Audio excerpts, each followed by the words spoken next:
दोस्तों आज है 23 अप्रैल 2026। हमारे भाइयों का अनशन का चौथा दिन है। अपडेट इस प्रकार से है कि मुंबई के लिए रैपिडो ने एक गूगल फॉर्म का लिंक दिया है और जो भी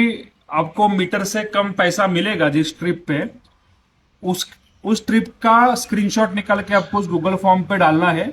और रैपिडो का ये बोलना है, जो हमको सहायक आयुक्त साहब से इंफॉर्मेशन मिला है कि रैपिडो का बोलना है कि आप ये स्क्रीनशॉट अगर उस गूगल फॉर्म पे डालते हो तो आपको जो भी डिफरेंस है, जो भी आपका लॉस हुआ है, 100 रुपये रहेगा, 200 रुपये रहेगा, जो भी रहेगा ट्रिप के हिसाब से,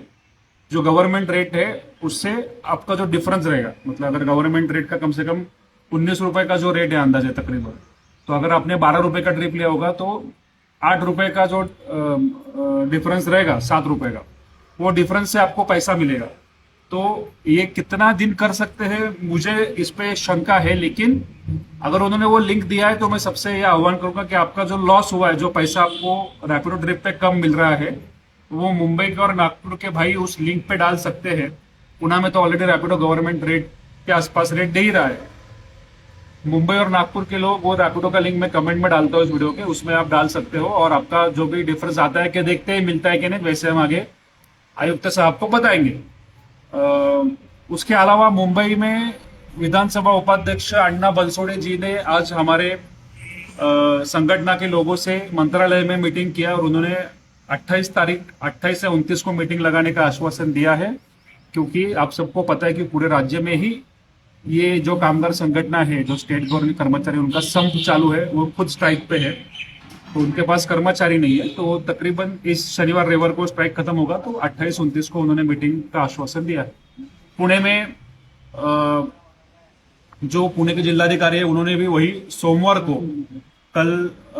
जो हमारे उनसे शाम में देर बात हो गया, उन्होंने बोला कि सोमवार को 1:30 बजे पुणे के रेट के बारे में उन्होंने हमको मीटिंग का टाइम दिया है। नागपुर का कल शाम को ही मीटिंग हुआ और उनको भी प्रॉपर आरटीए का, पहले बार इतिहास में नागपुर का रोड ट्रैफिक अथॉरिटी के साथ, मतलब नागपुर के डिस्ट्रिक्ट कलेक्टर साहब, आरटीओ,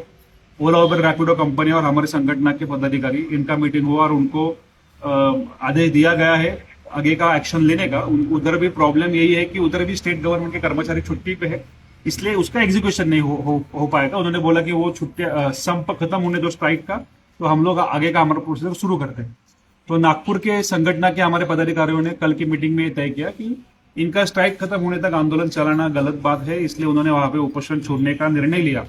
और दोनों उपोषणकर्ताओं के मर्जी के खिलाफ उन्हें कल उपोषण छोड़ने को उन्होंने बोला और उन्होंने उनकी जो विनती थी वो मान ली। मैंने भी पुणे के जो हमारे परमेश्वर भूरे साहब है और जो वैभव भेगड़े साहब मुंबई में बैठे हुए, उसके साथ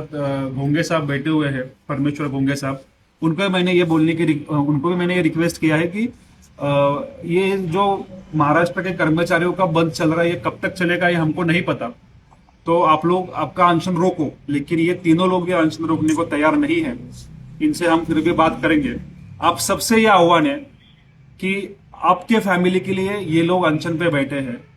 हमारे वीडियो लाखों में लोग देखते हैं, लेकिन अनशन की जगह पे आप देख रहे हो कितने लोग आ रहे हैं, कि ये बहुत कम संख्या है। मुंबई में भी बहुत कम लोग आ रहे हैं। तो अगर आपको लगता है कि आपके हक के लिए कोई लड़ रहा है तो उसको सपोर्ट करना, उसका हौसला अफजाई करने के लिए आप, अगर ये 5-5 दिन से यहाँ पे सब काम धंधा छोड़ के बैठे हैं, इतनी गर्मी में वो खाली पेट बैठे हैं, तो उनका हौसला अफजाई करना हम सबका जिम्मेदारी बनता है। ये आपने जैसे कि कृतज्ञ नहीं होगा। ये जो मीटिंग लग रहा है, ये जो हो रहा है, ये सब ये लोगों की वजह से हो रहा है और ये इसका सबका फायदा आप सबको मिलेगा। तो आप सबको इनके साथ आके उनका हौसला अफजाई करना चाहिए, उनके साथ बैठना चाहिए, उनको लगना चाहिए कि वो अकेले नहीं है। तो मैं सबसे आह्वान करता हूँ कि बड़ी तादाद में आप लोग आजाद मैदान पे मुंबई में और डिस्ट्रिक्ट कलेक्टर ऑफिस में पुणे में दोपहर को 11 से 6 के बीच में आएंगे और जो आपके भाई, हमारे भाई आपके लिए अनशन पे बैठे, उनको सपोर्ट करेंगे। धन्यवाद। जय हिंद, जय महाराष्ट्र।